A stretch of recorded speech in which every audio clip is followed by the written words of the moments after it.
Tonight, dear listeners, let me take you to a quiet corner of the English countryside, where the mist rolls across the fields at dusk, and the trees whisper secrets older than the village itself. There, tucked between two ancient oak trees, stood Hazelwood Cottage, a place people once called charming, but now only spoke of in hushed tones.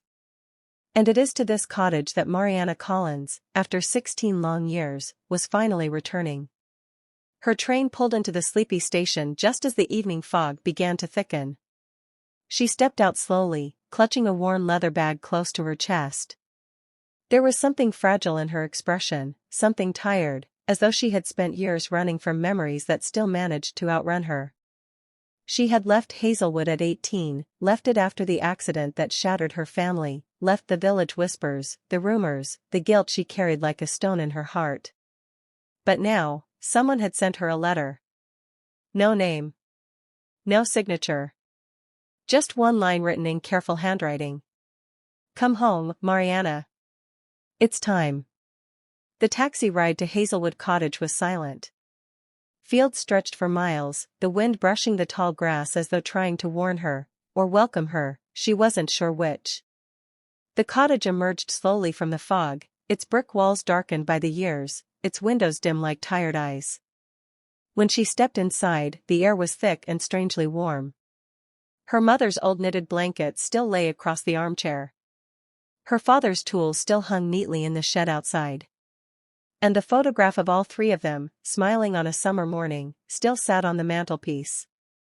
Time had not moved here. Only she had.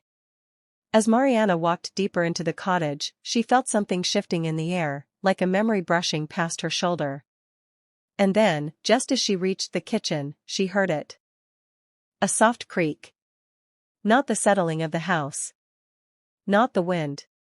Something else. Hello, she called, her voice small against the silence. No answer. But when she turned, she saw a figure standing in the doorway. A man. Tall, with broad shoulders, hair slightly overgrown, and eyes that held something familiar, though she couldn't place it. He looked at her as though he'd known her his whole life. You came, he said softly. Mariana stepped back. Who are you? My name is Evan Turner, he replied. I knew your parents. And I'm the one who wrote the letter. Her heartbeat quickened, a mix of fear and confusion swirling inside her. Why would you bring me back here after all these years? Evan didn't answer immediately. Instead, he walked to the old wooden table and placed something gently on it, an envelope, yellowed with age. This, he said, was the last letter your mother wrote, to you. Mariana's breath caught in her throat. Her mother had died 16 years ago. She never knew a letter existed. Her fingers trembled as she opened it. My sweet Mariana. If you're reading this, it means I couldn't tell you the truth myself. But you must know, you were never to blame for what happened. And there is something more, something I hid to protect you. Mariana felt her vision blur. Her mother had spent her final days writing a truth she never had the courage to speak.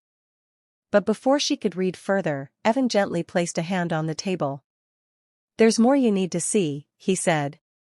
He led her up the creaking staircase to the attic, a place she had feared since childhood. Her father always kept it locked.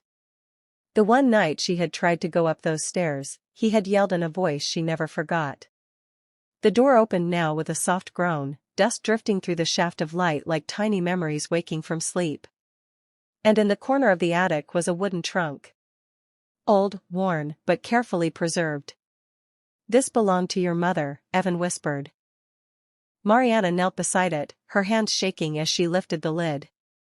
Inside were dozens of diaries. Each one labeled with a year. Her mother had written everything, her thoughts, her fears, and the truth of what tore their family apart. Mariana read the first page of the final diary. I didn't want to lie to her. But how could I tell her the truth? Her father wasn't angry at her. He was afraid. Afraid she would find out that she didn't belong to him. Mariana felt her whole body go still. What does this mean? She whispered. Evan watched her, emotion tightening his jaw. It means, he said quietly, that your father, wasn't your father." The room seemed to tilt. "All those years," she whispered. "All the shouting, the anger, the silence, he was hurting," Evan said gently. "Not because he didn't love you. But because he loved your mother so deeply, and he couldn't bear the reminder." Tears streamed silently down her cheeks. "Then who?" she asked. Evan hesitated only a moment. "My father." Mariana looked up sharply. "What?" He nodded slowly. "My father and your mother loved each other before she met yours. Their families forced them apart. But their love didn't end." The attic felt smaller now, the air thick with the weight of the past. Evan continued, his voice soft, steady. "My father died 5 years ago. Before he passed, he told me everything. He wanted you to know that he never abandoned you. He watched you grow from afar. He was proud of you." Mariana pressed a hand to her mouth as sobs rose in her chest, not painful sobs, but the kind that break something open, something long sealed. "Why didn't anyone tell me?" "Because love makes people protect things," Evan said. "Even when it hurts." They spent hours in the attic, Mariana reading pages of her mother's longing and regrets, Evan explaining the pieces his father had shared. The storm outside grew stronger, wind howling against the windows, but inside the attic there was only the soft glow of an old lamp and 2 people piecing together a truth buried for years. By the time they came downstairs, dawn was beginning to lighten the sky. The cottage no longer felt haunted. It felt full. Alive. As though her mother was finally at peace. Evan stood by the fireplace, the flames casting a warm light across his tired face. "There's one more thing," he said quietly. "Your mother wanted you to have this house. She wrote it in her will. She wanted Hazelwood to be your home. Not a memory of pain." Mariana looked around, the worn sofa, the cracked windows, the soft ticking of the old clock. For the first time in 16 years, she didn't feel fear here. She felt belonging. "And," Evan added softly, "you're not alone. Not anymore." Something warm unfurled in her chest. There was a tenderness in his eyes, a quietness she recognized, a familiarity that reached deeper than simple family ties. A connection that felt inherited. Natural. Unforced. She stepped closer. "Stay," she whispered. He smiled, the kind of smile that healed more than it revealed. "I'm not going anywhere." Outside, the storm eased. Inside, the fire glowed. And for the first time in years, Mariana felt the weight she'd carried finally lift. Hazelwood Cottage, once a place of silence and shadows, was home again. And she was no longer the frightened girl who ran away. She was a woman who finally knew the truth.